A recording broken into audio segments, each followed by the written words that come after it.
12월 21일 월요일 말씀 묵상과 기도로 하루를 열어가도록 하겠습니다.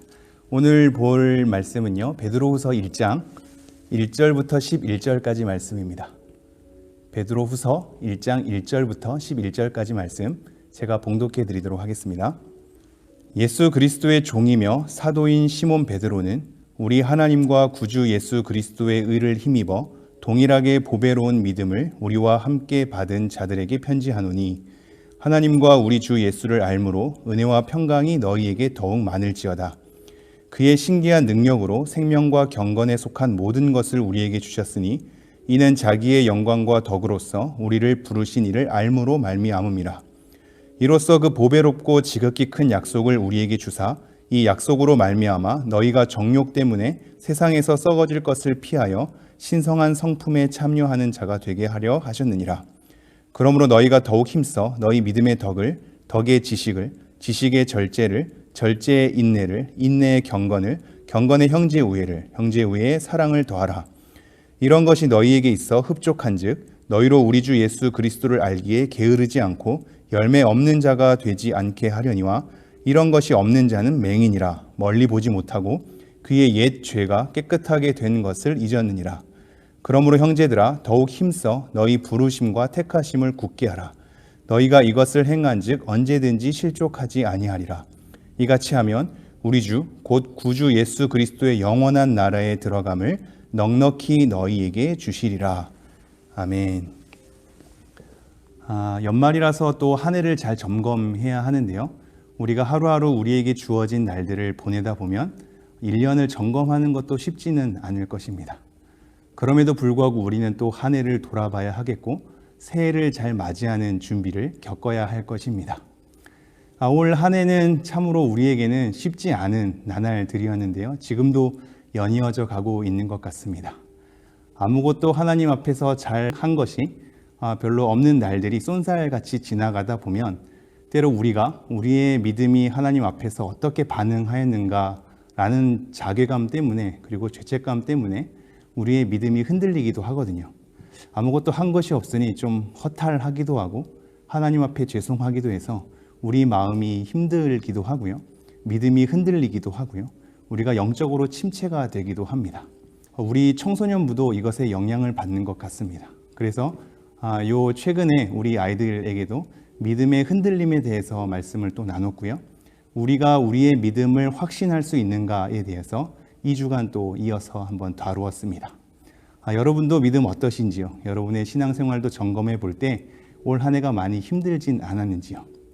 우리의 힘겨움이 코로나 상황 때문에도 그렇고 우리의 내부적인 상황 때문에도 그럴 수 있을 것입니다. 이러한 힘든 상황에 우리가 베드로후서 말씀을 묵상하는 것은 참으로 유익이 됩니다. 왜냐하면 베드로후서의 배경 또한 그렇기 때문입니다. 교회 밖으로는 여러 핍박과 환난 때문에 힘든 상황이고요.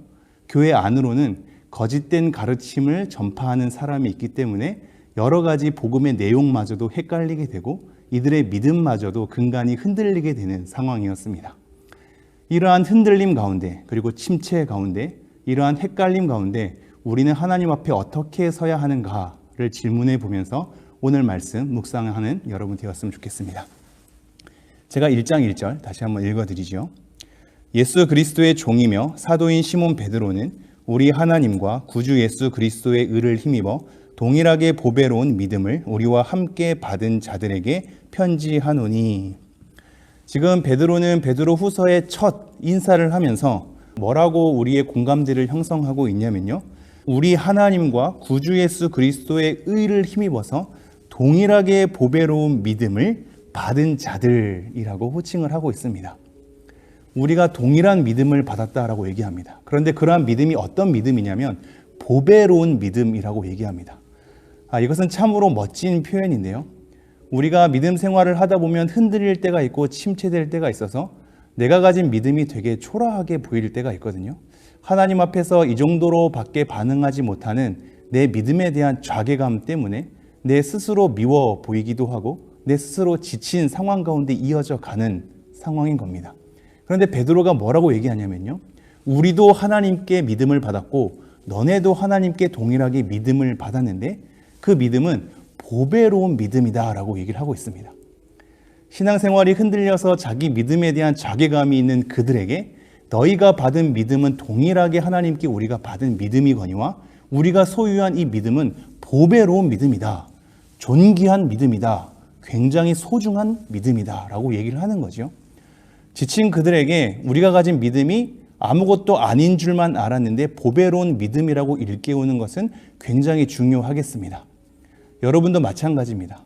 한 해를 점검하게 될 때 우리의 믿음이 되게 연약한 것만 같지요. 아무것도 하지 않아서 영적인 침체 가운데 있을 수도 있겠습니다. 그러나 오늘 본문 말씀을 통해서 여러분에게 저는 확신 있게 말할 수 있습니다. 여러분과 제가 가진 이 믿음은 비록 우리가 하나님 앞에 잘 반응하지 못하는 삶이 있다 할지라도 우리가 가진 이 믿음은 하나님과 구주 예수 그리스도의 의를 힘입어서 받은 믿음이거니와 그러기에 너무나 존귀하고 보배로운 믿음이라는 것입니다. 여러분의 믿음이 그렇습니다. 여러분에게 하나님께서 주어주신 그 믿음은 보배로운 믿음입니다. 우리가 이 보배로움을 깨달아서 우리의 믿음의 걸음이 하나님 앞에 좀 더 전진하는 일들이 있었으면 좋겠습니다. 2절입니다. 하나님과 우리 주 예수를 알므로 은혜와 평강이 너희에게 더욱 많을지어다. 이렇게 보배로운 믿음을 받은 사람들은 어떻게 되냐면요. 하나님과 예수 그리스도를 아는 관계로 들어가게 됩니다. 그래서 2절에는 하나님과 우리 주 예수를 알므로 은혜와 평강이 너희에게 더욱 많을지어다 라고 얘기하고 있죠. 보배로운 믿음을 가진 우리는 하나님을 아는 관계에 들어와 있고 하나님을 아는 것이 더 세밀해지다 보면 그리고 더 친밀해지다 보면 우리에게 임한 하나님의 은혜와 평강이 어떠함을 더 많이 누리게 되는 거죠. 믿음이 하나님에 대한 알므로 넘어가는 이 장면들을 여러분 마음속 깊이 새겨야 하겠습니다. 우리의 믿음은 그리고 보배롭게 받은 우리의 믿음은 하나님을 아는 것으로 연결되어야 합니다. 그렇게 하나님을 아는 것이 친밀해지다 보면 하나님의 은혜와 평강을 누릴 수 있는 상황으로 나아가는 것이지요. 그래서 3절은 이렇게 이어지고 있습니다. 그의 신기한 능력으로 생명과 경건에 속한 모든 것을 우리에게 주셨으니 이는 자기의 영광과 덕으로서 우리를 부르신 이를 알므로 말미암음이라. 우리가 하나님과 예수 그리스도를 아는 이 믿음의 관계 가운데 펼쳐지니까 어떤 것을 우리에게 주신 것을 알게 되냐면요. 신기한 능력으로 생명과 경건에 속한 모든 것을 우리에게 주셨음을 안다라고 얘기하고 있습니다. 하나님의 영광과 덕으로서 우리를 부르신 이러한 하나님을 알므로써 우리에게 하나님의 신기한 능력으로 생명과 경건의 삶의 방식들이 펼쳐지는 것을 알게 된다고 얘기하지요. 보배로운 믿음을 받은 우리는 하나님을 알게 되고 하나님을 알게 되므로 우리에게 부여한 영적인 생명 그리고 경건의 삶의 방식들에 대해서 펼쳐졌다라는 것을 알게 되는 겁니다. 그래서 4절 이렇게 이어지죠. 이로써 그 보배롭고 지극히 큰 약속을 우리에게 주사 이 약속으로 말미암아 너희가 정욕 때문에 세상에서 썩어질 것을 피하여 신성한 성품에 참여하는 자가 되게 하려 하셨느니라.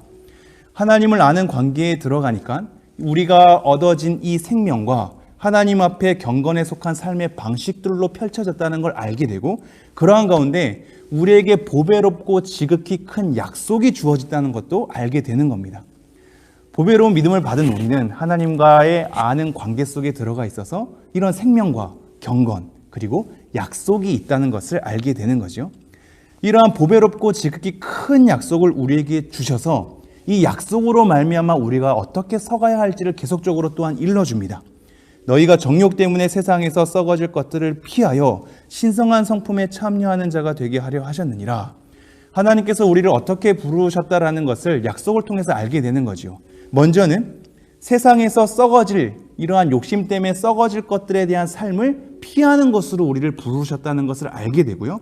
나아가서는 신성한 성품에 참여하는 자가 되게 하였다는 것을 알게 되는 겁니다. 하나님의 거룩한 성품에 참여하게 되었다는 것은 이 코이노니아인데요. 하나님과 교제하고 하나님을 닮아가고 하나님을 따라서 쫓아가는 그러한 삶으로 부르심을 받은 겁니다. 우리는 세상에 썩어질 정욕대로 가는 삶이 아니라 하나님의 성품을 통하여서 하나님과 교제하고 하나님께서 원하시는 길로 쫓아 나아갈 수 있는 그래서 동행하는 자로서 부르심을 받았다라는 것을 우리가 알게 되는 거죠. 하나님을 안다라는 것은 바로 이런 것입니다.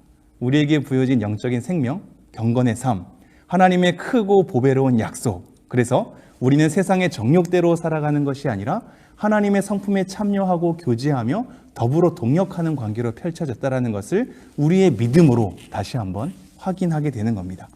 그러면서 5절 이렇게 이어집니다. 그러므로 너희가 더욱 힘써 너희 믿음의 덕을, 덕의 지식을, 지식의 절제를, 절제의 인내를, 인내의 경건을, 경건의 형제의 우애를, 형제의 우애의 사랑을 더하라. 우리가 하나님 앞에 보배로운 믿음을 받았죠. 그래서 하나님을 알게 됩니다. 큰 약속도 알게 되고 경건으로서의 부르심도 알게 되고 하나님의 성품에 참여하고 교제하는 자로 불렀음을 알게 됩니다. 이렇게 믿음을 받은 우리는 어떤 일을 해야 하냐면요, 힘써서 더하라 라고 얘기하고 있습니다. 이 믿음에서 그냥 펼쳐지는 것이 아니라, 하나님을 아는 것으로 그냥 끝나는 것이 아니라 힘써서 계속적으로 더해야 한다고 얘기하고 있습니다. 이것이 굉장히 강조되고 있거든요. 굉장히 우리의 믿음을 가지고 힘써서 무엇을 더하라 라고 얘기하고 있는 겁니다. 무엇을 더하라 라고 얘기하고 있냐면요, 믿음의 덕을, 덕의 지식을, 지식의 절제를, 절제의 인내를, 인내의 경건을, 경건의 형제 우애를, 형제 우애의 사랑을 더하라 라고 얘기하고 있습니다. 이것에 한 단어 한 단어가 굉장히 중요하긴 하거든요. 근데 먼저 한 단어 한 단어를 우리가 헤아리기에 앞서 이 흐름 또한 중요합니다. 보배로운 믿음을 가진 우리는 이 믿음을 하나님 앞에 덕으로서 풀어내야 합니다. 우리의 경건, 윤리적인 도덕, 남에게 유익이 되는 삶으로서 우리의 믿음을 풀어내야죠. 그렇게 더불어 사는 삶으로 우리의 믿음을 도덕적으로 남에게 유익이 되는 것으로 풀어내려면 지식이 필요하죠.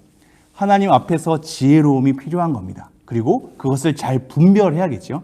이러한 지식과 분별을 가지고 더불어 살아가다 보면 우리에게는 그러한 지식의 절제가 필요함을 알게 됩니다.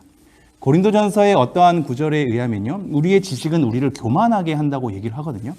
우리가 함부로 판단하지 않도록, 함부로 분별하지 않도록 우리의 지식에는 하나님의 말씀에 따른 절제가 필요할 것입니다. 그래서 믿음에는 지식을, 지식에는 절제가 필요한 거죠. 이러한 절제 가운데서는 또한 인내 또한 필요합니다. 하나님 앞에 절제를 가지고 있으면 이것이 우리가 침체로 가는 것이 아니요, 인내는 우리 아래에 머물러 있음을 얘기하거든요. 그 자리를 지키면서 절제의 삶을 통해 우리의 삶을 지켜나가면서 침체하지 않고 타협하지 않고 끝까지 머물러서 하나님의 자리에 있는 것, 그것이 바로 인내입니다. 그리고 이러한 인내에는 경건의 삶으로 하나님 앞에 서야 하는 것이죠. 체념이 아니라, 인내하다가 그냥 져버리고 체념하는 것이 아니라 하나님 앞에 경건의 삶으로 펼쳐지는 것에 대해서 우리에게 촉구하고 있기 때문입니다. 그리고 이러한 경건은 우리의 지체를 사랑함을, 그리고 그러한 지체의 사랑함은 하나님의 사랑을 닮은 사랑으로 더하는 것으로 연결되어 있는 겁니다. 믿음의 덕을, 덕의 지식을, 지식의 절제를, 절제의 인내를, 인내의 경건을, 경건의 형제 우애를, 형제 우애의 사랑을 힘써서 계속 더할 것을 얘기하고 있습니다. 보배로운 믿음을 받은 우리라면 하나님을 아는 관계 속에 들어가 있고, 그러기에 하나님의 보배롭고 지극히 큰 약속을 우리는 알게 되죠. 그러므로 하나님의 성품에 교제하면서 참여하는 자로 서 있습니다. 이렇게 펼쳐진 우리의 삶은 그냥 내팽겨치는 게 아니라 하나님 앞에서 힘써 더해야 하는 것입니다. 믿음에서부터 출발해서 사랑에 이르기까지 우리는 끊임없이 공급해야 하며 힘써서 이것을 더하는데 애써야 한다라고 얘기를 하고 있습니다. 아무것도 하지 않고 내팽겨치면 어느덧 우리는 우리의 믿음에 대해서 회의감이 들고 흔들리기 때문입니다. 그래서 영적인 침체가 이루어지고 하나님 앞에 우리가 아무것도 아닌 것 같아서 그냥 흩어지고 마는 생활로 이어지게 되죠. 이러한 우리에게 오늘 베드로후서 말씀을 통해서 힘써서 공급해야 한다. 보배로운 믿음을 받은 우리는 하나님을 아는 관계 가운데 들어가 있기 때문에 그 믿음을 믿음 그대로 놔두지 말고 사랑에 이르기까지 힘써서 공급해야 한다라고 얘기를 하고 있습니다. 이것이 왜 이러냐면요, 8절에 이렇게 나와 있습니다. 이런 것이 너희에게 있어 흡족한즉 너희로 우리 주 예수 그리스도를 알기에 게으르지 않고 열매 없는 자가 되지 않게 하려니와. 이것이 우리에게 흡족하게 있은즉, 즉 믿음에서부터 출발해서 사랑에 이르기까지 우리가 이것을 힘써서 공급하게 될 때, 그래서 흡족하게 우리 안에 있게 될 때 어떠한 일들이 일어나냐면요, 우리가 그리스도를 알기에 게으르지 않게 된답니다. 그리고 열매 없는 자가 되지 않게 된답니다. 이것이 힘써 공급하는 삶을 우리가 놓치게 되면 게으르게 된다는 것이고 열매 없는 삶이 된다라는 거죠. 그래서 다시 한번 우리의 흩어진 믿음을, 우리의 흔들리는 믿음을 영적 침체로 가게 되는 우리 믿음을 일으켜 세웁니다. 이것을 힘써 공급해야 하는 이유는 이것을 통하여서 우리 안에 흡족하게 되면 우리 주 예수 그리스도를 알기에 게으르지 않는 삶이 되고 열매 없는 삶이 되지 않는다라고 하고 있는 거죠. 그러면서 이렇게 덧붙이고 있습니다. 9절. 이런 것이 없는 자는 맹인이라 멀리 보지 못하고 그의 옛 죄가 깨끗하게 된 것을 잊었느니라. 우리가 힘써서 이것을 공급하지 않아서 우리 안에 믿음에서부터 출발해서 사랑에 이르기까지의 삶이 우리 가운데 자꾸 흩어지고 없어지면 우리는 맹인이 된답니다. 맹인이 되면 어떠한 일이 일어나냐면 멀리 보지 못한다라고 얘기하고 있습니다. 멀리 보지 못한다는 얘기는 우리의 앞에 미래를 보지 못한다는 것과 마찬가지인 동시에 하나님의 성취가 어떻게 이루어지는 것도 모르고 하나님의 약속이 우리 가운데 어떻게 펼쳐지는 것도 전혀 모르는 영적으로 무능력하고 무지한 상태가 되는 거죠. 그러면서 더불어서 그의 옛 죄가 깨끗하게 된 것도 있는답니다.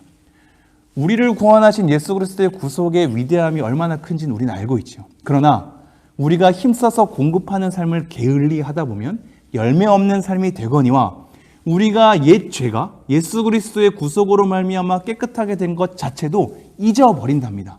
망각하게 되는 거죠. 그래서 우리는 예수님의 보혈 때문에 하나님 앞에 서게 되는 은혜를 입었음에도 불구하고 이 은혜에 대한 깨달음을 상실해서 내가 이러한 자격으로 하나님 앞에 설 수 있는가? 내가 하나님을 믿는다고 얘기할 수 있는가? 하나님을 사랑한다고 고백할 수 있는가? 하나님 앞에 예배할 수 있는 그런 자격이나 될까에 대한 자기감 때문에 계속적으로 무너지는 걸 경험하게 되는 겁니다. 우리의 죄가 예수 그리스도의 보혈로 깨끗하게 됐다는 사실을 자꾸 잊어버리기 때문입니다. 미래, 멀리 보지 못하고 과거, 옛 죄가 없어졌다라는 것에 대해서 망각하게 되는 것. 이것이 힘써 공급하는 삶을 게을리하게 되다 보면 우리에게 찾아오는 영적인 침체라는 것을 여러분이 꼭 명심했으면 좋겠습니다. 그래서 10절, 11절 이렇게 얘기합니다. 그러므로 형제들아 더욱 힘써 너희 부르심과 택하심을 굳게 하라. 너희가 이것을 행한 즉 언제든지 실족하지 아니하리라. 다시 한번 우리의 믿음을 세워나갑니다. 너희를 부르신 하나님의 부르심, 너희를 택하신 하나님의 택하심에 대해서 굳게 하라. 확실하고 견고하게 하라. 우리의 이 확실함이 없어지면 어느덧 우리는 우리 스스로의 삶에 대한 회의감 때문에 우리 믿음도 흔들리게 되기 때문입니다. 우리의 믿음이 흔들리면 하나님 앞에 힘써 설 수 없으며 하나님께서 우리에게 주신 약속에 대해서도 자꾸 불신하게 되는 경향이 일어나고 이러한 가운데 열매 맺지 않는 삶과 게으른 삶과 영적으로 침체되는 삶이 우리 가운데 계속 이어지기 때문이죠. 이러한 우리에게 지금 베드로후서 말씀을 통해서 여러분을 다시 한번 세우고 있습니다. 우리를 부르신 하나님의 부르심에 대해서 견고하고 확실하게 하십시오. 하나님께서 우리를 어떻게 선택했는지에 대해서 하나님의 택하심에 대해서 견고하게 확실하게 하십시오. 이러한 확실함 가운데 우리를 단단하게 할 때 우리는 하나님 앞에 견고한 믿음으로 서게 되며 우리의 생활은 힘써 공급하는 순기능으로 가게 될 것입니다. 이러한 부르심과 택하심을 굳게 하지 않으면 어떻게 되냐면요. 실족한다라고 얘기하고 있는 겁니다. 실족한다라는 것은 흔들리는 거거든요. 넘어지는 겁니다. 하나님 앞에 부르심과 택하심이 흔들리면 우리는 하나님 앞에 우리의 믿음이 흔들리고 넘어지는 겁니다. 반대로 하나님 앞에 우리에 대한 부르심, 하나님의 그 뜻, 하나님의 택하심들을 견고하게 세워나가면 우리는 실족하지 않을 것이라고 얘기합니다. 넘어지지 않을 것이며 흔들리지 않을 것이라고 얘기합니다. 그리고 마지막 11절입니다. 이같이 하면 우리 주 곧 구주 예수 그리스도의 영원한 나라에 들어감을 넉넉히 너희에게 주시리라. 이것은 조건부가 아니고요. 우리가 힘써서 공급하는 삶과 이어지고 하나님의 부르심과 택하심을 굳게 하게 될 때는 당연히 이러한 흐름 가운데 하나님의 나라에 풍요롭게 들어갈 수 있는 은혜를 입을 것이다 라고 얘기를 하고 있습니다. 이것을 하지 않으면 너희는 예수님 믿어도 하나님 나라에 들어가지 못해 라는 조건부가 아니고요. 이것을 행하는 사람에게 당연히 펼쳐지는 결과적으로 우리에게 당연히 필연적으로 얻게 되는 하나님의 나라의 풍요로움을 얘기를 하고 있습니다. 정리하겠습니다. 한 해를 돌아볼 때 우리의 믿음이 굉장히 연약해지고 하나님 앞에 아무것도 하지 않는 것 같아서 우리의 믿음이 흔들릴지도 모르겠습니다. 만약에 그렇다면 여러분, 오늘 이 말씀을 통해서 여러분의 믿음을 다시 한번 굳게 세워갔으면 좋겠습니다. 우리의 믿음은 보배로운 믿음입니다. 너무나 아무렇지도 않은 것처럼 느껴지는 초라한 우리의 믿음이지만 하나님께로부터 부여받은 믿음이기 때문에 우리의 믿음은 보배로운 믿음입니다. 이러한 보배로운 믿음은 하나님을 아는 관계 가운데 우리가 초청되었고, 그러기에 하나님의 지극히 큰 약속도, 우리에게 펼쳐진 영적인 생명도, 우리에게 펼쳐진 삶의 경건의 방식도 우리는 알게 되었고, 그 가운데 하나님을 계속적으로 아는 관계로 하나님의 성품에 참여하는 자로서 우리의 삶은 펼쳐지고 있습니다. 이렇게 펼쳐지는 우리의 삶은 믿음에서 다시 한번 덕으로, 덕의 지식으로, 지식의 절제로, 절제의 인내로, 인내의 경건으로, 경건의 형제 우애로, 형제 우애의 사랑으로 끊임없이 힘써서 공급하는 삶으로 펼쳐져야 하겠습니다. 만약에 이렇게 펼쳐지지 않는다면 우리는 게으르고 열매 없는 삶으로 펼쳐지기 때문입니다. 뿐만 아니라 멀리 있는 것도 보지 못하고 우리의 옛 죄를 깨끗하게 그리스도의 보혈로 사했다는 것에 대한 것도 망각하는 상황으로 되기 때문입니다. 그러므로 우리는 우리를 부르신 하나님의 부르심과 우리를 택하신 하나님의 택하심을 확실하고 견고하게 해야 할 것입니다. 만약에 이렇다면 우리는 흔들리지 않고 넘어지지 않을 것입니다. 이러한 삶으로 우리의 믿음의 삶이 펼쳐지게 될 때 당연히 풍요로운 하나님의 나라를 우리는 누릴 수 있을 것입니다. 여러분의 믿음이 흔들린다면, 그리고 여러분의 믿음이 영적인 침체로 가고 있다면 다시 한번 일으키는, 힘써서 공급하는, 우리의 부르심과 택하심을 굳게 하는 하루가 되기를 간절히 소망해 봅니다. 여러분 힘내십시오. 여러분의 믿음의 흔들림을 그냥 내버려 두지 마십시오. 다시 한번 챙겨서 하나님 앞에 오늘도 신실하게 서는 여러분 되기를 간절히 소망해 봅니다. 기도하겠습니다. 하나님, 오늘도 이 말씀을 통하여서 우리의 믿음을 돌아보게 하심을 감사드립니다. 하나님, 우리가 힘써서 공급해야 하겠습니다.